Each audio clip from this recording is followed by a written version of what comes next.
梁振英喺傳媒揭露寓所有僭建物之後，已經開始清拆。至今寓所先後發現到6個僭建物，梁振英再次向公眾致歉。將由陳永林報導。梁振英派承建商清拆寓所內另一個僭建嘅葡萄架，工人先清走鋪喺頂部嘅植物，再用工具將木條、玻璃逐一拆走。呢個葡萄架喺4號屋，同屬梁振英住宅範圍。屋宇署巡視之後認為要拆，仲發現屋內另外有4個僭建物。梁振英話會逐一拆除，佢再次向公眾致歉。我買樓嘅時候、收樓嘅時候，有疏忽，喺嗰度住咗超過10年嘅時間，一路呢都唔知道有呢啲僭建物。現在經屋宇署指出，我哋呢係會盡快呢係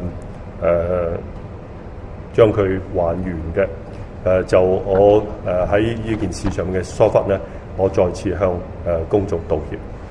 身為測量師，都唔知住所有僭建。梁振英解釋呢啲唔係佢嘅專業範疇。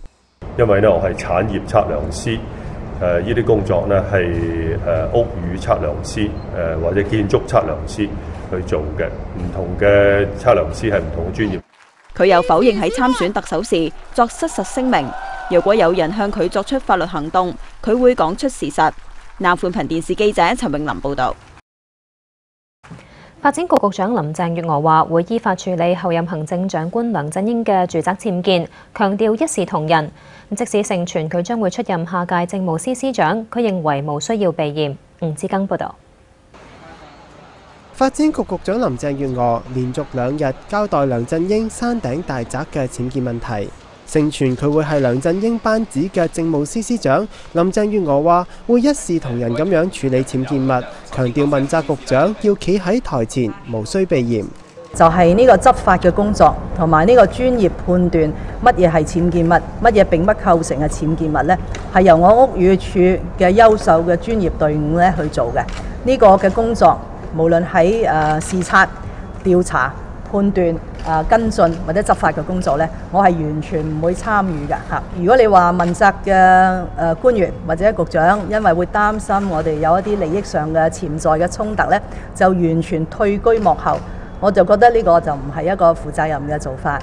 唐英年喺選舉期間亦都被揭發約道大宅有僭建物。